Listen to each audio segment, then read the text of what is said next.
If you gave a 1970s childhood to kids today, half the toys would be illegal.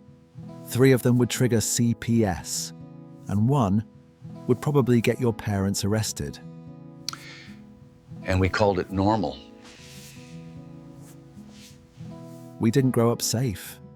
We grew up lucky. Modern playgrounds are designed by safety engineers. 70s playgrounds felt like they were built specifically by someone who hated children. Everything was solid steel. Slides sitting directly on asphalt. No rubber mats, no wood chips. Just concrete, waiting patiently. And then came July. That slide became a thermal weapon. You'd climb up, sit down, and instantly regret your life choices. The back of your legs would feel like they just met the surface of the sun.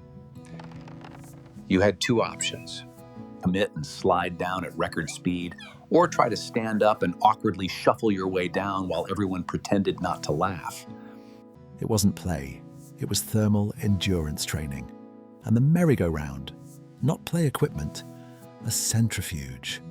1 kid on the ground pushing at full speed, the rest of us holding on like astronauts in G-force training. Your hands would be white-knuckle gripping that metal bar, the world spinning into a blur, and you'd feel your grip starting to slip. And when you finally flew off and hit the ground, your mom would look at your scraped-up face and bleeding knees and ask one question: what did you learn? The swings. We'd see how high we could go before the entire frame started lifting out of the ground. The goal was to go completely horizontal, and sometimes we'd just jump off mid-swing to see what happened. Broken wrists taught physics better than any textbook. Imagine walking into a store, picking up a box of weighted metal spear, and thinking, perfect for the kids. These weren't soft-tip toys. They were aerodynamic backyard javelins, a foot long, weighted on one end, sharp enough to stick 6 inches into the ground. Parents looked at flying metal projectiles designed to arc through the air at high velocity and said, "Yeah, this is perfect for summer. Just tell them not to hit each other." The game was simple. Stand 30 feet apart. Throw them high into the air toward a target ring on the ground. And we didn't just aim at the targets. We experimented. How high could we throw them? What happens if you throw them straight up and try to catch them? Can we stick one in the roof? The answer to that last one was yes. And then you'd have to explain to your dad why there was a metal spike sticking out of the garage. It took thousands of injuries and multiple deaths before anyone thought maybe backyard spear toss wasn't the ideal family activity. Before airbags, before car seats, before seatbelt laws meant anything, there was the way back, the cargo area of the station wagon. No seats, no belts, no padding, just you and your siblings sliding around like loose groceries on a road trip. You weren't buckled in. You were spiritually secured. You'd face backward, making faces at the cars behind you, laying down sleeping bags for long trips, like you were camping in a moving vehicle. When your dad hit the brakes, everyone launched forward into a pile. When he accelerated, you tumbled backward into the back door. Sharp turns, wrestling match. And nobody called it reckless.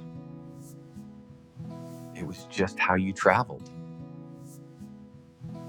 Road trip vibes and the very real possibility of becoming a human projectile. The modern equivalent would be strapping your kids to the roof rack. But in the 70s, this was just Tuesday. And if you complained about getting hurt back there, you didn't cry about it. You learned something. Whoever invented clackers clearly had a personal vendetta against forearms. 2 heavy acrylic balls attached to a string. The goal? Swing them fast enough that they clack together above and below your hand. The trick wasn't mastering them. It was keeping your eyesight. You'd build momentum, the balls moving faster and faster, your whole arm vibrating with each collision, and sometimes they shattered mid-swing, just exploded into sharp plastic shrapnel flying in every direction. Your forearms would be covered in purple bruises, your knuckles split and bleeding. But you kept going because everyone else was doing it and you didn't want to look weak. If you've ever wondered what mild chemical exposure feels like, this was your gateway drug. Super elastic bubble plastic. Came in a toothpaste-style tube. You'd squeeze out a glob of this colored goo, stick it on the end of a plastic straw, and blow it into a balloon. Sounds harmless, right? The main ingredient was essentially toxic acetone-based chemicals. The 70s were completely fine selling chemical fumes as a toy. You'd blow the bubble, get immediately dizzy, and just keep going. That smell. That harsh chemical smell that burned your nostrils and made your eyes water. That was just the price of entertainment. The bubbles were pretty cool, honestly. Iridescent, semi-translucent. You could bounce them for a few seconds before they'd pop and leave a weird sticky film all over your hands.